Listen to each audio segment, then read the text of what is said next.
बीते दिनों जिस तरीके से टूल किट के मामले पर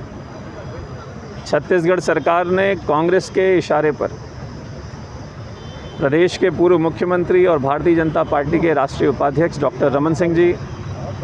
भारतीय जनता पार्टी के राष्ट्रीय नेता संबित पात्रा जी के खिलाफ बिना कोई जांच किए एफआईआर और एफआईआर में ऐसी धाराओं के साथ उस एफआईआर को किया है जिससे साफ प्रतीत होता है कि ये बदलापुर की राजनीति, सत्य की आवाज़ को दबाने की राजनीति, कांग्रेस की एक घृणित राजनीति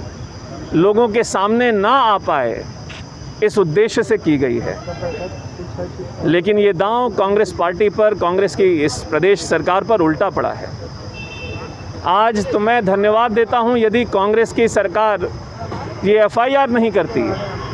तो शायद छत्तीसगढ़ की आम जनता को ये समझ में ही नहीं आता या उनके तक ये जानकारी ही नहीं मिलती कि वास्तव में कांग्रेस का ये टूल किट क्या है और इसमें क्या बातें लिखी हुई हैं। आप सबको जानकर आश्चर्य होगा और हम सबको जानकर देखिए राजनीति में सभी दल अपनी अपनी नीतियों और विचारों को लेकर काम करते हैं, लेकिन सबका उद्देश्य होता है कि देश को लेकर एक रहना, देश के सम्मान की बात को लेकर एक रहना और आगे बढ़ना। दुर्भाग्य की बात है कि कोरोना के इस अवसर पर कांग्रेस का टूल किट, जो उनकी एक राजनीतिक सोच का गुप्त दस्तावेज होता है, उनकी राजनीतिक रणनीति का एक दस्तावेज होता है, उनमें कांग्रेस इन बातों का उल्लेख करती है कि कैसे प्रधानमंत्री जी को देश के सामने और अंतर्राष्ट्रीय जगत के सामने बदनाम किया जा सकता है। उसमें इस बात का उल्लेख है कि कांग्रेस के कार्यकर्ता मीडिया के माध्यम से जलती हुई चिताओं को, लाशों को बार बार जनता के सामने रखें। उसमें इस बात का भी उल्लेख है कि कांग्रेस के कार्यकर्ता अस्पतालों में बेड को पहले से बुक कर लें, पहले से ऑक्सीजन सिलेंडर की व्यवस्था अपने पास रखें, दवाइयों की व्यवस्था अपने पास रखें और बाद में जब कांग्रेस के कार्यकर्ताओं के माध्यम से मरीज को जो दवाई मिल रही है, सोशल मीडिया में कांग्रेस पार्टी का धन्यवाद करवाएं। पूरे छत्तीसगढ़ में क्या हुआ? अस्पताल में डॉक्टर्स के पास दवाई नहीं थी, दवाई दुकानों में, मेडिकल स्टोर्स में दवाई नहीं थी, ऑक्सीजन के सिलेंडर ख़त्म होते जा रहे थे, लेकिन कांग्रेस के नेताओं के, कांग्रेस के कार्यकर्ताओं के घर में दवाइयां भरी हुई थी। लोग बिना दवाई के मर रहे थे, लेकिन जो कांग्रेस के नेता के दरवाजे पर जाएगा उसी को दवाई देने का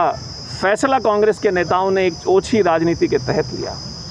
आज छत्तीसगढ़ ये सवाल भी पूछता है, यदि दवाई देने का इतना ही शौक था तो डॉक्टर्स और अस्पताल की ज़रूरत क्या थी? और क्या जो मौतें छत्तीसगढ़ में बिना दवाई के, बिना समय पर ऑक्सीजन के हुई हैं, क्या उनकी जिम्मेदारी, उनकी मौत की जिम्मेदारी लेने के लिए कांग्रेस के नेता और कार्यकर्ता तैयार हैं?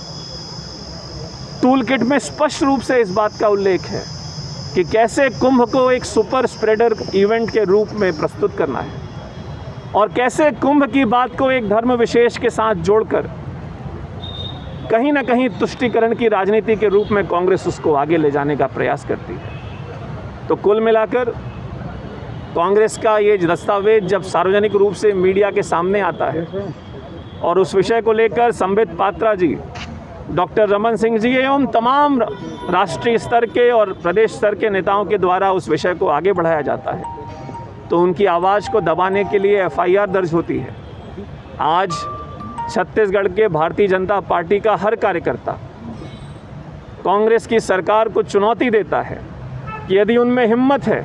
तो पूरे भारतीय जनता पार्टी के एक एक कार्यकर्ता जेल जाने को तैयार है।